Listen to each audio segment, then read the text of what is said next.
On Father's Day, my son asked me to open a gift in front of everyone.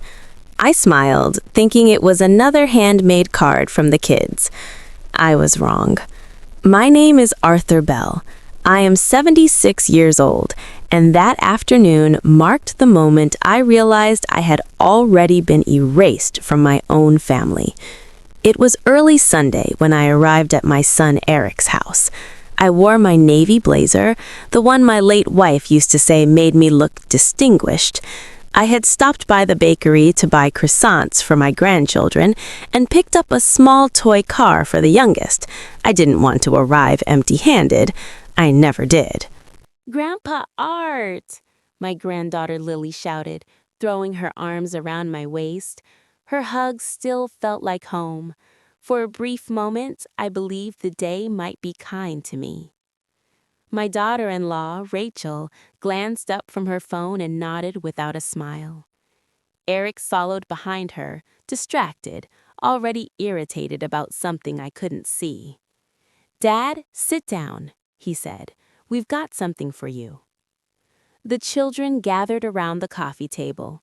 Someone handed me a flat envelope. "Open it. Read it out loud," Eric said. The card was plain. No drawings, no glitter, just words. I cleared my throat and began. "Fathers are strong. Fathers provide. Fathers know when to step aside." I paused, confused. "You've had your turn. Now you're just in the way. You drain our time. You drain our money. It's time you stop pretending you matter." For a second, no one spoke. Then Rachel laughed. Eric smirked. "Relax, Dad. It's just honesty. You always said you valued honesty." My hands shook so badly I dropped the card.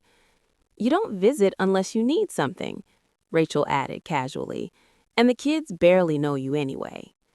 That part wasn't true. I knew every bedtime story, every allergy, every teacher's name, but I said nothing. "Also," Eric continued, leaning back, "we've been talking. You should probably look into assisted living, somewhere appropriate." Appropriate. As if I were expired food. I stood up slowly. No one stopped me. No one followed me to the door.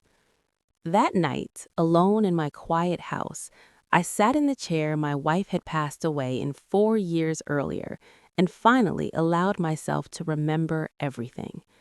I remembered raising Eric alone after his mother died in childbirth. I remembered working night shifts as a bus mechanic so he could go to college. I remembered taking out loans I never spoke of so he could start his business. I remembered babysitting for free, fixing their leaking roof, covering credit card bills just this once. They thought I lived on a small pension. They didn't know about the land my brother left me, or the investments I quietly made, or the savings that had grown untouched for decades. They didn't know I had choices. The next morning, I made them. I stopped all financial support. I changed my will. I sold the house full of ghosts. And then I did something radical. I enrolled in a woodworking course at the community center. I joined a hiking group for seniors.